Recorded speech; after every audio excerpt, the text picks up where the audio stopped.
Oliko Bukedde TV programu emikolo n'embaga era nga mukwano olunaku lwa Sunday nakugamba programu eno ekutusibwako Saturday ne Sunday essaawa ziba 12 zennyini nange omuweereza wa Josephine Namakula omwana ow'olugave abasinga gwe baginga kama ozi mba ntuuse okuweereza okuweekya ekirungi mukwano kye weetaaga okulaba kosa okunyumirwa era ng'olunaku olwaleero nga bwe twakusuubiza olunaku olw'ejjo ku Saturday titwakutuusizzaako paati eya kyaki yonna ey'omwami n'omukyala bamulindwa kakati olunaku olwaleero ngenda kuba nkutuusaako paati B ey'omwami n'omukyala bamulindwa olabe ebirungi ebyali mukolo guno eno reception ennyambala okusanyuka amaaso tugateeke ku bagole kubanga abagole b'olunaku olwaleero banjawulo okitegedde baali basanyufu nnyo nga wokyolera bannange Justino buli kimu kyali massive nga sinnakutwala mukolo gwe nina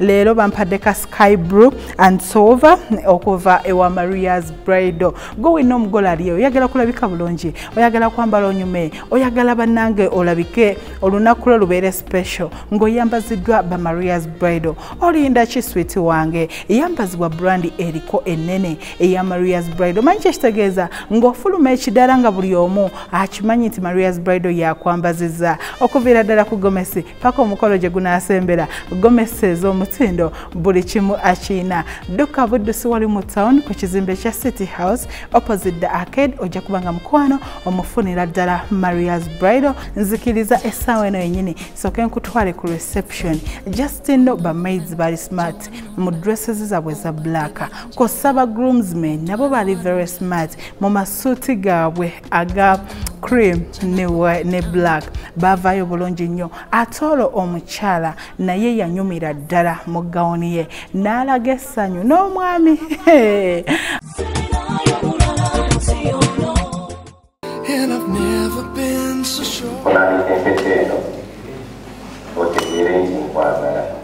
Ali ku Bukedde TV tuli mu kitundu ekyokubiri eky'omwami n'omukyala bamulindwa kukulisaayo mu kyasoose byonna nga ewabirabye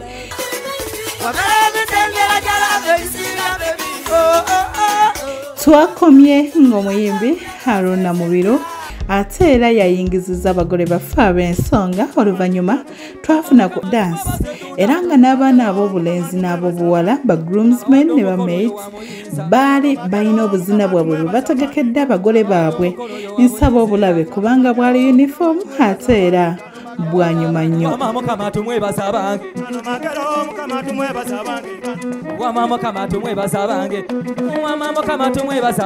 kubanga akola binene oyo wakitiibwa wamama kama tumwebaza bange kubanga akola bikulu oyo wamuwendera bakubire mu ngalo ez'amaanyi basaba Nakalulu Katyabula events and cultural performance.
Manya nzeddewo Gracious Sekachwagubya azaala Ronald Mulindwa kale mukwano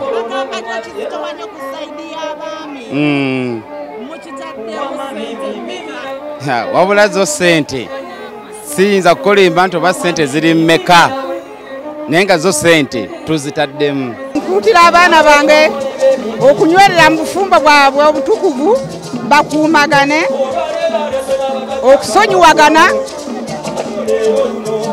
n'okukuuma abaana baabwe mu mpisa ennungi n'okubayigiriza eddiini y'ennyabo. Abaana bange mbagaliza obufumbo obulungi, mbagaliza ebirungi. Mukama abakulembere mu buli kye bakola. Obugumiikiriza muwala wange bwakoze nga tebannaba kutuuka ku kkula lino, era nsaba agenderaawo paka. Bazzukulu banduku waffe tuli mu kintu, bannange mbawa obufumbo obulungi, mbasabira obufumbo obulungi, okwagalana, obufumbo kwagala.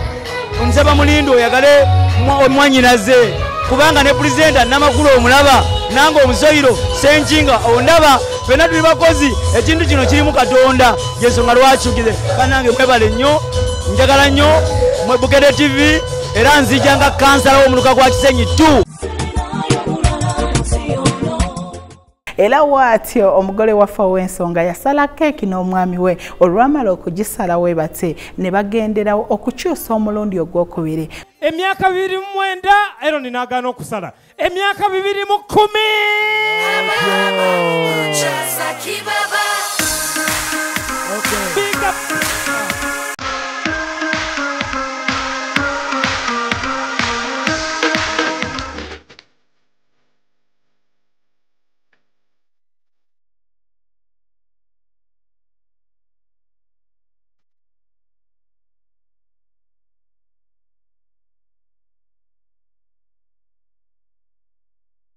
Mwende waggulu twanirize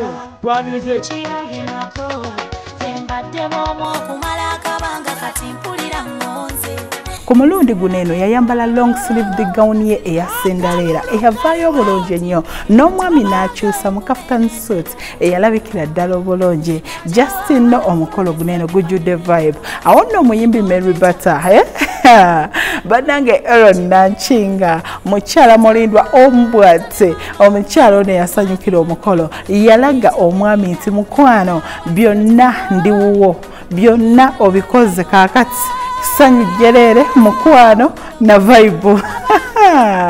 Sigwa baali batonedde amaka, awola bawe bateeka omukolo baguteera ddala Masaka mu maka gaabwe amapya, era omwami ge yazimba amanene nnyo nga ga mukyala we yekka.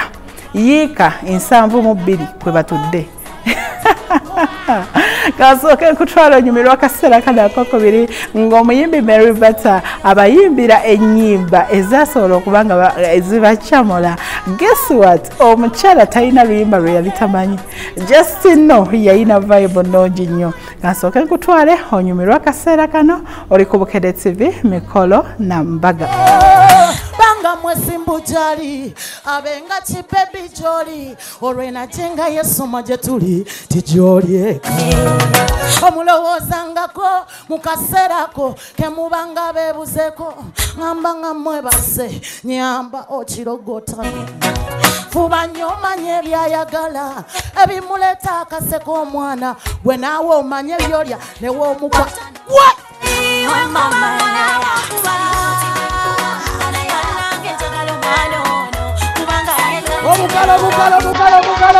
Bukalo. Sabula. Bamaisi muchawana.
Mweba Facebook in Lousy, katime tu and in tears.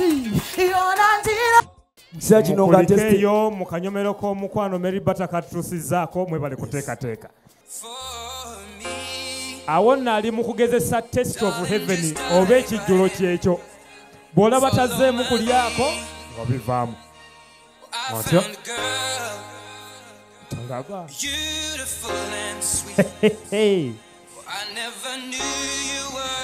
webale Africa Images webale Bukedde TV kati nsaba omumpeerako okunywa buli omu akwate ku kyokunywa temunnanywa soko wanike mu waggulu awo mwanike waggulu kave tukwate bulungi kyosinga musaalize ffe abaabimala kyosinga laba omukwano amugambe webale kufumba mwongere anyweko kuba tugenda speech zagenda mu maaso era nga mukwano speech zino zaali za njawulo nsaba ozinyumirwe. Omugole yeetaagisa ki okufuna ekifaananyi ekirungi ne vidiyo zennungi? Omugole yeetaaga kusipotinga abantu balungi naddala ba service provider kati nga mmwe abaabukedde abapiikinzeyo kubanga mmwe muli ku ntikko mmwe mulina ekifaananyi ekirungi kati najje Masaka kubanga weeno Buddu n'apiikinga Africa Images. Mpulira essanyu lingi omwami anjawudde mu balala kitiibwa kya Mukama banaye mwagala nnyo musisinkana ntya ebyensinga bw'obimanyi nali tata wange bwe yafa nva mu kyalo ngenda Kampala kunoonya mulimu okukola naye ava mu kyalo wano bamuzaala wansi awo ava mu kyalo ajja Kampala kunoonya mulimu okukola ne twegwako bakataala babiri ayina emyaka 2 nyina 16 kati jukira nze okukola ndi mwana muto mama mpaddeyo omwana wange genda okole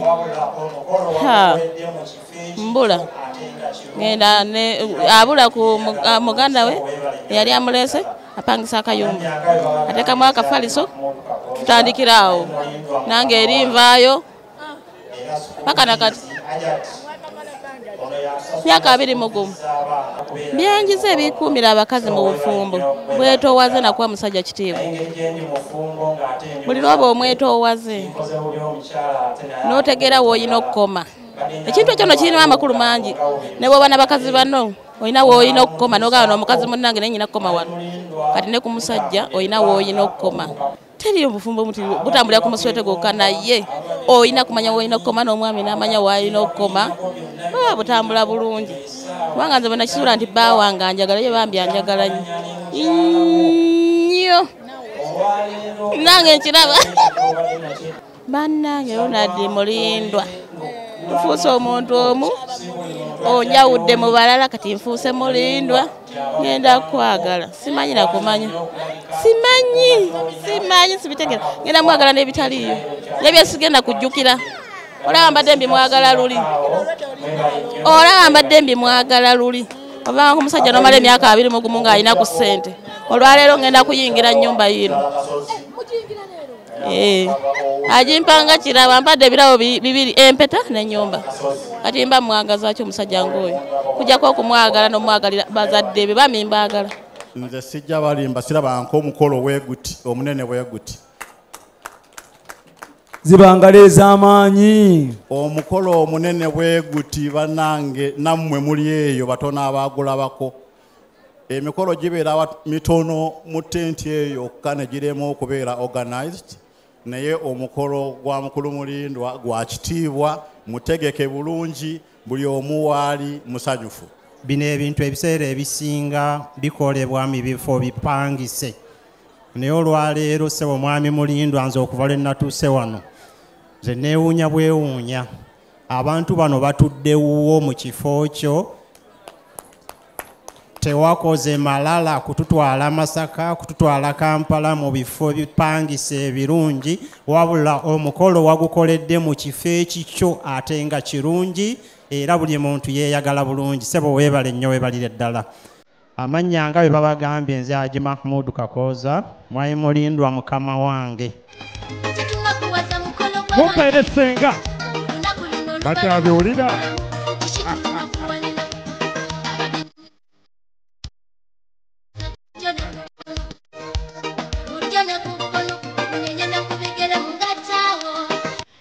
bino byonna Ronald byakoze abadde alina obikola kuba mumwagadde. Twebaza Katonda olw'okutuwa obulamu obulungi. Ronald Mulindwa muntu mulamu, Ronald Mulindwa teyeemanyi, Ronald Mulindwa alina ssente ze, Ronald Mulindwa ali buli kimu, muntu w'abantu. Ronald Mulindwa agendera awo ate Mukama akumpeera omukisa. Maama mwami Ronald oyo yayagala ekintu kimu kyemumanyiiko, matu. Mwami Ronald gayagala kuwulira.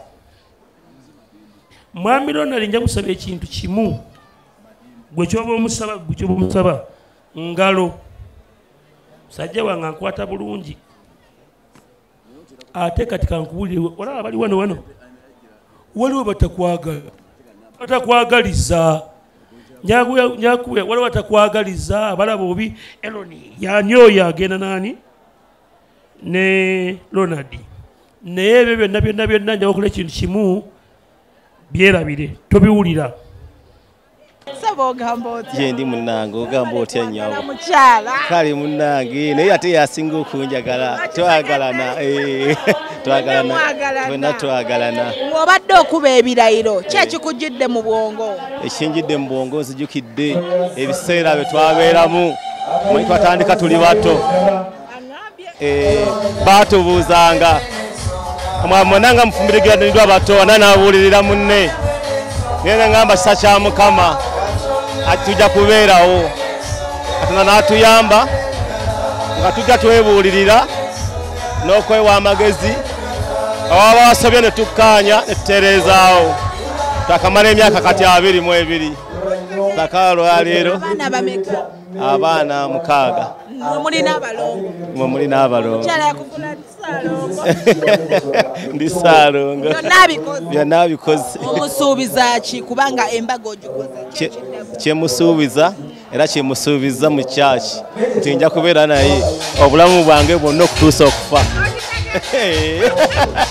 Alimu kyama ki ekitali mu bakyala balala, kyanjawulo kikyalina? Mukyala wampisa, mugumiikiriza ate ateesa.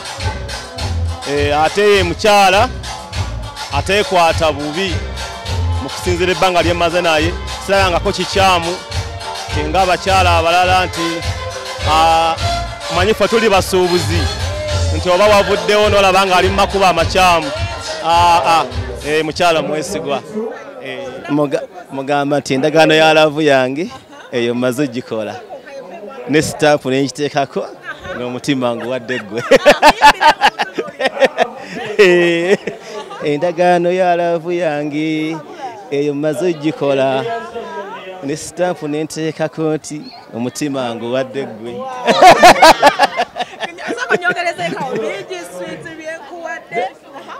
Ng'ebirooto byendo bingi swiiti byenkuwadde ng'ebirooto byendoota, buli kirooto eky'essanyu kyonna nkiwadde ggwe. Webaze abasobodde okubeererawo okola ekintu ekinene weekiti. Abantu bambi bambeereddewo nnyo. Neebaza abasuubuzi benkola nabo bangi nnyo batukwatidde mu nsawo. Neeno waffe abantu batuwadde batwagala, naffe tuli bantu b'abantu naye mu butuufu batubeereddewo. N'ababadde akakiiko akateeseteese akabadde ku mukolo guno kateeseteese bulungi nnyo. So n'omutimbi mwami Kabula Soke atimbye bulungi nnyo era tweyongera okumwebaza. So nammwe mwebale nnyo, mwebalire ddala. Nyabo.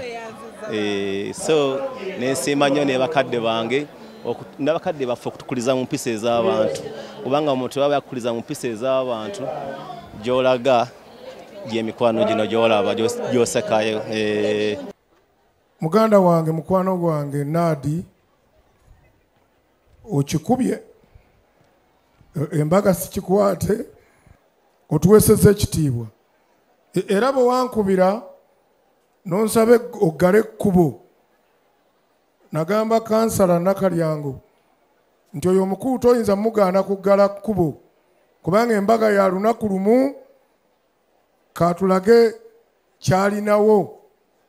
Weebale okuva lwe nazze wano bandabirira ndi mu kwenywera ndaba abantu bonna banywedde ate n'okulya baalidde naye timwerabira buli muntu bw'aba agenda addayo ne kyeyazze nakyo kyokka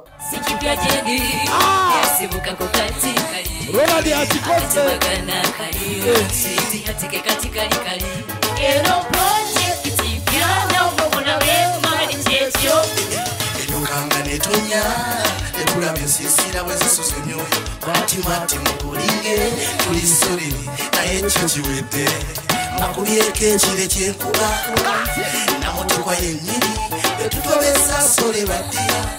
Oluvannyuma lw'ebyo byonna wati omuyimbi Betty Mpologoma mukwano Justino ekintu kino bakiteeka ku level n'omuyimbi Dr. T.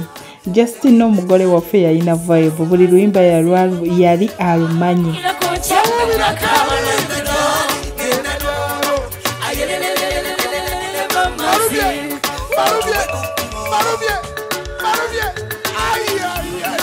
Ebyewuunyisa bingi byendabye ku mwana ono atatemagana nga kyannyanja alinga asimuka ku kizinga lowooza era gy'ava ku kizinga ky'omukwaneri nze bwe ndababoka naavu gyakulukuta yenna Seriously, mwana gwinkagalira ddala bino byonna bikuterekera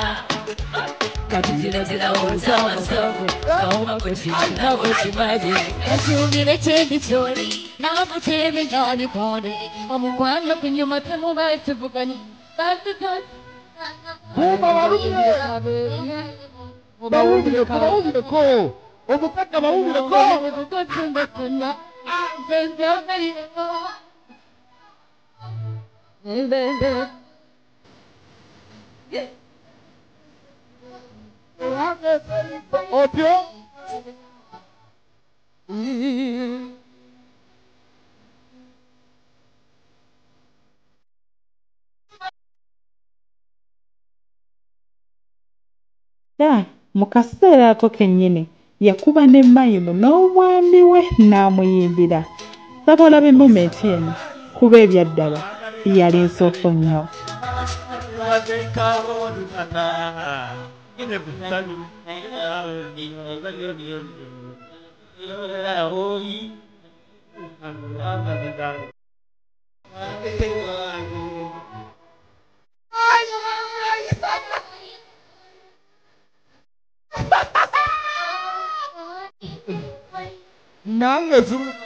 Mama,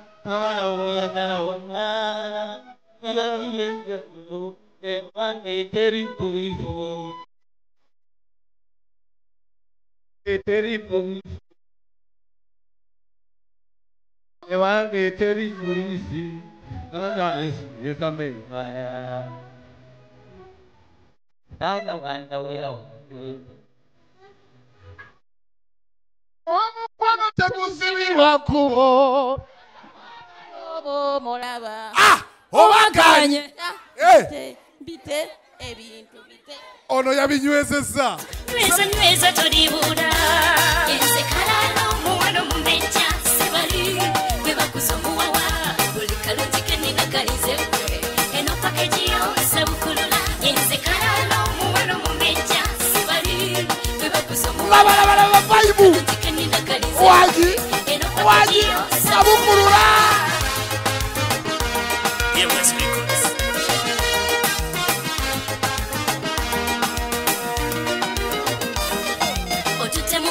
Sima konzele gali gali akabulwa fuwa zenewa senga kalenda lwayo nyo era ne banjigiriza omusajja wakwatwa abalala betina amayumba gebeeyi omwana gawasakalete bikanya mu kifo ky'abakyala banenozango emiranga egyo nga zibatagula zegotutedda gibyo sibimanyi ngenda nembuusa ntuba bayumba batya nga nvuma atyaagatamabana kibadde kiteekyo nze bwe mbalabalaba sekalala omuwano mumeja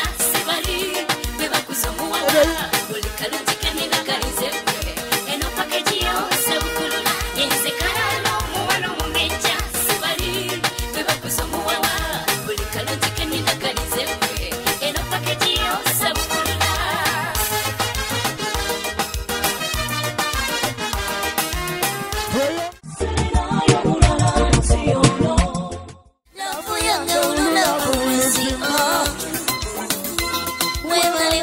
nakutegera nange nakutegera akalulu kange yagaseseka lavu yange ululabu bebi woba osanze omukyala atayomba gatalwana aliganze oba omukyayira ki omukolo gw'embaga omukyalo ono yaguwera ddala time just know yewa time yamanya engoye ezobunyumira yali mu ngoye ezalabikira ddala obulungi ennyo era nga mukwano ku mulundi guno ogwokusatu yasala wakyuse mu ka red means love yakikolera omwami we okumutegeeza nti mwami katandika butandisi okitegedde abannange yayambala long sleeve Cinderella dress ye era engoye ze zonna zaali za gawuni era eno ekyajawulako kala nti yali ya red era n'omwami we batyo n'emperekeze nabo ne bakyusa obuteteeyi bwabwe bwalabika obulungi obwa shoti nga buvuddeyo bulungi nnyo mu kala ya lilac bannange baanyuma baali smart Justino omukolo guneeno atawo vibe yali ndalamu kubanga buli kimu kyavaayo bulungi nnyo era ng'omuyimbi Henry Mwanje ye yabayimbira ennyimba ezasobola okubanga zibakyamulira ddala abantu banja basekereranga naye nakumira kayimba koke wayimbanga genda nawo wadoli wabubambi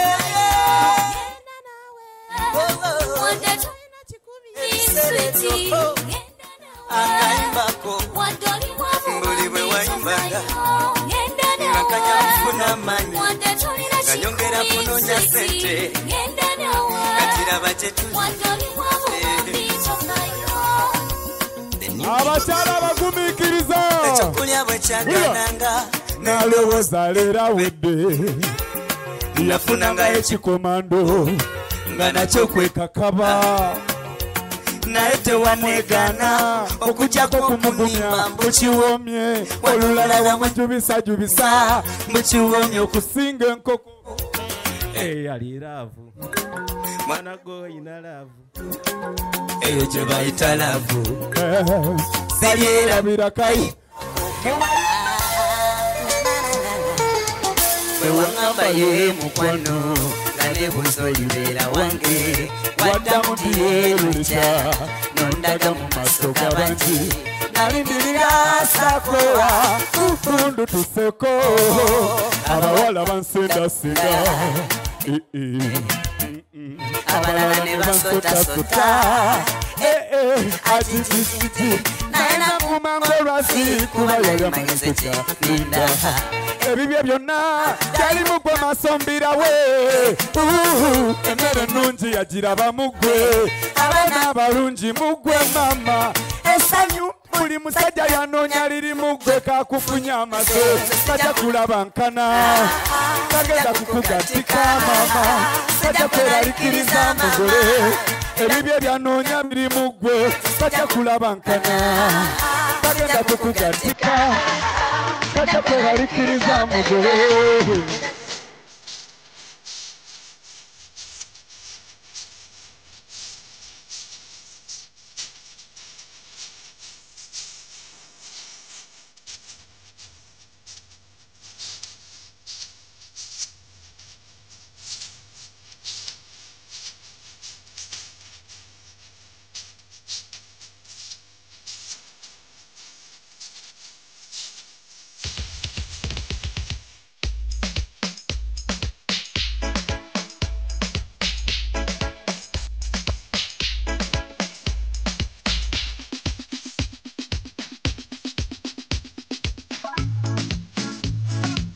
wetegereze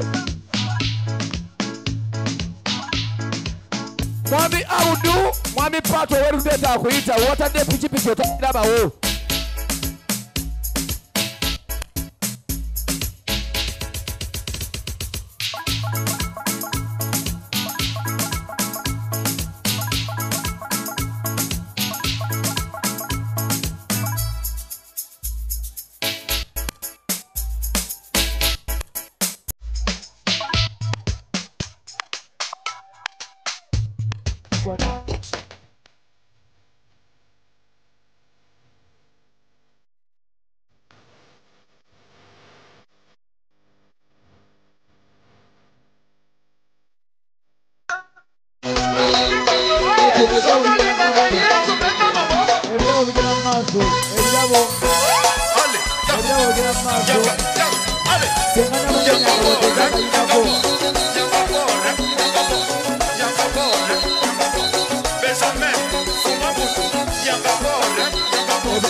Sagara Evaristo kwagarana nakugamba kwagarana okurabye singa tubadde kwagarana bino byonna tubyandibaddewo webale kwagala abantu webale kwagala ne Katonda wo buli lweyagala abantu ofuna wacha fitina Mungu yiko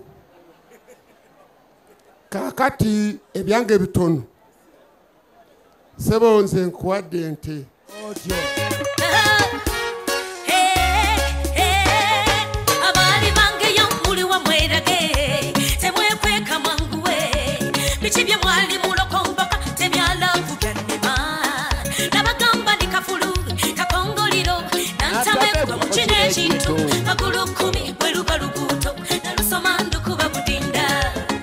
Okukolo gw'okuyingira ennyumba eno nagwo olunaku lwaleero tuleka keeke atwagala kuta kidaala tube nga tukiwa ate abatuuze n'abadigize mwebale muzaalira mulenzi mwebale muli serikali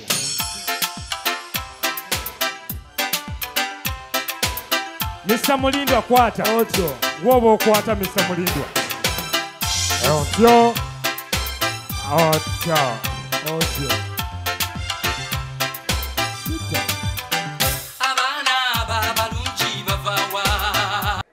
era bannange tuli basanyufu nnyo naye kansooke okwebaza mukyala wange ono okunzikiriza nti mbeere ddala ddala mwami we olunaku olwaleero Mulindwa wadde bulijjo abe wange embaagaza ngalo naye nga sinnaba kutukuza bufumbo wadde tubadde weetuli bannange nkwebaza nti weebale nnyo weebalire ddala ondabiridde ebbanga ddene kubanga abakadde banzaala era nabo nabeebaza era nkyabeebaza naye kati ku ssaawa eno gw'omanya be nasuze n'ebindi kati emyaka 22 nga tuli ne Nankinga afuuse Mulindwa Ronald emyaka 22 nno twefuna tuli bato nnyo era nga buli muntu abuuza kummwe anaababula munne era munaabeerawo mutya naye ekisa kya Mukama ne kitukwatirako paka kati ne tuba nga ffenna tuwuliziganya ffenna wabaawo ensobi ekkaanyizibwako neggwaawo kituyambye nnyo okutambuza amaka n'okuba nga mukyala wange muwulize ate nga mwesigwa bannakabira twongere solida bwe tunaabeera awamu tugenda kuwangula ebintu bingi nnyo Omukama nga ye mubeezi waffe embaga eno ebadde empitirivu embaga eno enyumye embaga eno ebadde organized naye nkakasa nga maanyi ga buli muntu abadde wano bannaye mwebale nnyo mwebalire ddala amannya Kalinzi Dominic Mukwaya Director Kaaso Uganda sooka okuyozaayoza mutabani waffe Ronald ne mukamwana waffe okufuna obufumbo obutukuvu mukulike nnyo okutuuka ku kkula eryo mwami Ronald mutabani waffe tukwebaza olw'empisa ze wakula nazo n'enkwatagana ennungi n'abantu bonna obutasosola okusinziira ku grade gy'oliko tubadde ne Ronald okuva we twatandika nga mwana muto okutuuka na kati waali Ronald talaga mbeera nze mbadde nga ne Ronald wadde e Kampala naye era bw'andaba abaalabye maama anzisaamu ekitiibwa nga bwe kyali badde kyetaagisa omwana okubanga awa muzadde we. Ronald, gendera awo tokyusa okusinziira enneeyisaayo. Neneebaza ssengawo waffe ne mukoddomi waffe enkuza ennungi gye mwakwasa mwana waffe Ronald. Bannaaye mwebale nnyo, mwebalire ddala. Omugole owa leero bano gafaananira ddala agaffe wali eri enansana. Nansana aseekandayo 96 kati Roni be badda. Naye olwa protocol omugole bw'aba amaze okwogera ebirungi byonna aba bimazeeyo. Kale ku lw'ensonga eyo saagala kujabulula bigambo byayogedde, naye ffenna tuli basanyafu. Ate kirungi nnyo nti oyingidde mu kibiina eky'abafumbo, ate nange ndi mufumbo era natambudde n'omukyala. Kaakati mu kiseera ebyo we twajjira mu 96 ffe twali abato, kaakati ffe bazeeyo ku kyalo. Naye tukwagaliza ebirungi byonna n'obugagga n'okufuuka biliyoniya mu kitundu kyaffe. Congratulations on this day. Thank you.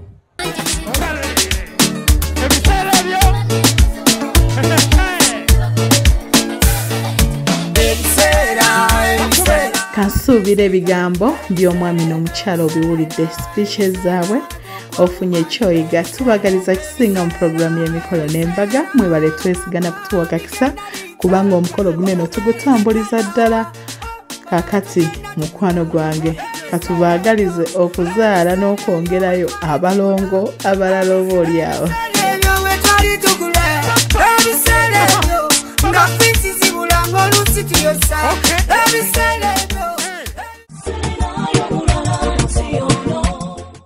Mubadde balabi balungi okuva gye natandikidde paka wenkomekereza omukolo gw'abagalana ababiri omwami n'omukyala bamulindwa. Tubagaliza ekisinga mwebale kwekuuma mukyala mulindwa Aaron Nanchinga ow'Olugave. Webale kufumbira mwami, webale kumwagala, webale kumuzaalira abaana 5 n'omufuula Ssaalongo omusajja abayagala kiddala. Bannange Justin omukolo gwali perfect, bayambala bulungi banyuma. Mwebale kwambala bulungi, mwebale kubanga ate ensonga mwagijjanjawaliza ddala. Tubagaliza kisinga mu programu y'emikolo n'embaga muwangaale ate era n'anniversary mutiyite ey'emyaka 5 tubeerewo ensonga tugikwasaganya oba yejjubiri nayo tugirage. Ekitegedde abantu tubalage nti abantu abeeyagala ebyaddala kisoboka. Osobola okubeera ne munno nga mwatandika okuva wala ate era paka we munaakaddiira nga muli mwenna.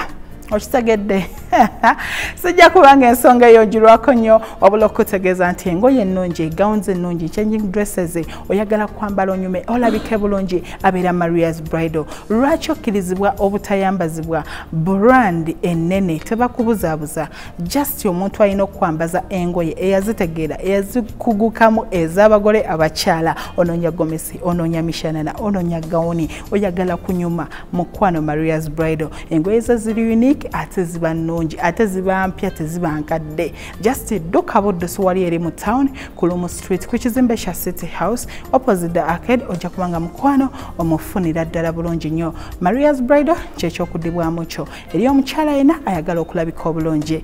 Yambala onyume ng'oyambazita Maria's Bridal. Enamba eri wansi gikoppe osobola okumukubirako muteese ebisingawo. Okitegedde bannange njagala okubanga ate enkutegeeza abeera Riley's Magic Touch ku makeup awo wenkugambira nti bakama exotic ushers abaana basinga okusharinga ku mikolo abategeera kye bakola feffeka abeesigaliza erinnya abakyasinze mu bwa ushers.